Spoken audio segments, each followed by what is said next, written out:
In today's lesson, we're going to take a look at quadratic functions and how to graph them.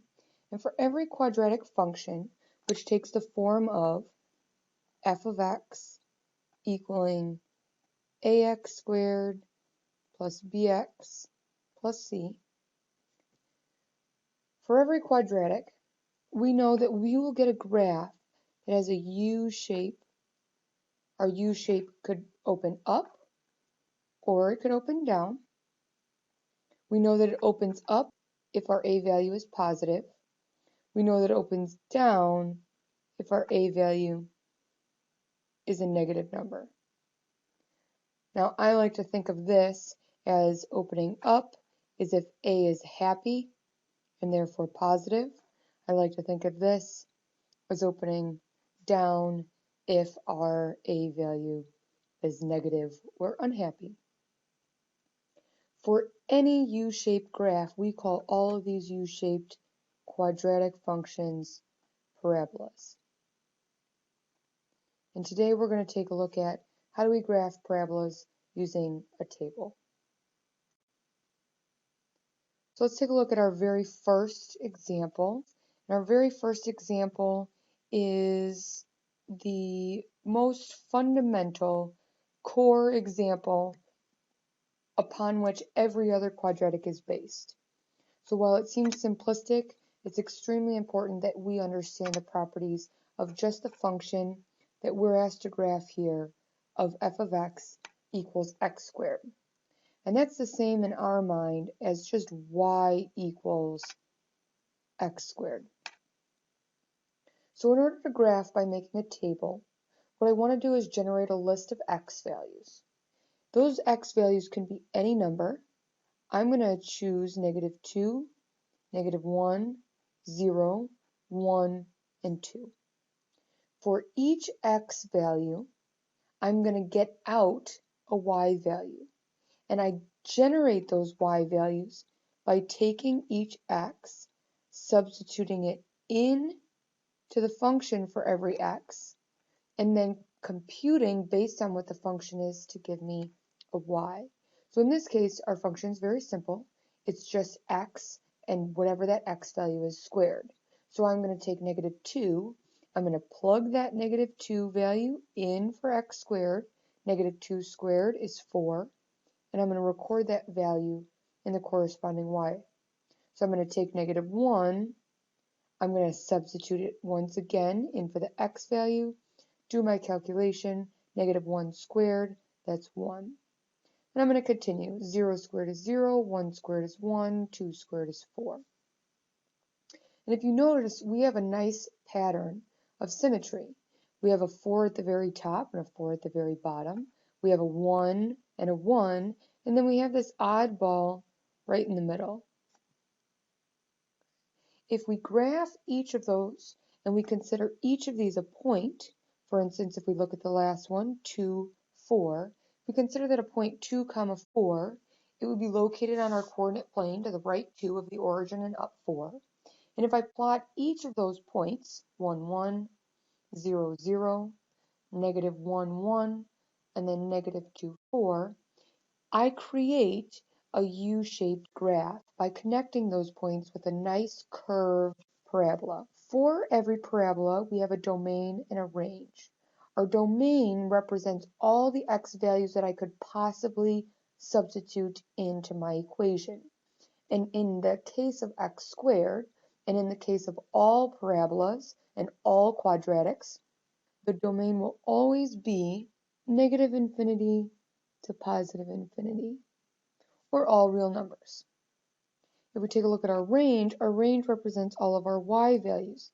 Now, we don't have a range from +infinity to -infinity because for y, positive to -infinity would represent this whole entire coordinate plane as far up and as far down as you can go. But our range represents just the y values that are feasible. And here you'll notice that our y values go all the way down to 0, but they stop. And they continue all the way up, and they go on forever. So I want to represent my range as the region that goes all the way from 0 up to infinity. And since 0 can be a value that it puts out, it's going to be a hard bracket from 0, comma, to infinity.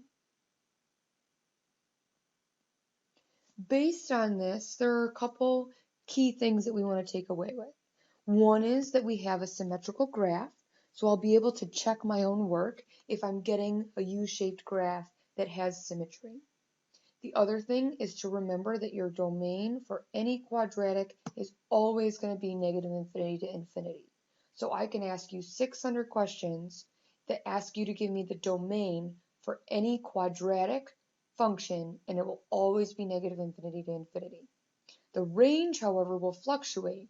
You're going to have to look at what is your minimum value, and then what's your max. And in this case, my max goes on forever.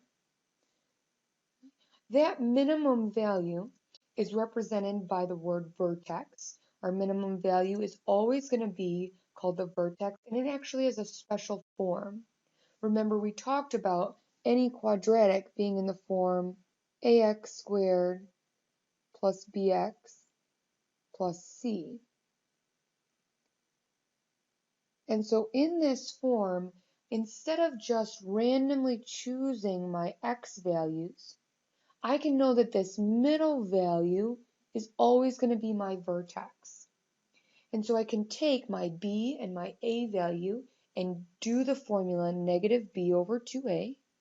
And if I do that, it will give me this starting value. And then I can choose to count up and choose to count down from there. So we're going to take a look at that in our next problem. So in example number 2, the function that we're asked to graph here is f of x, or y, is equal to negative 2x squared plus 8.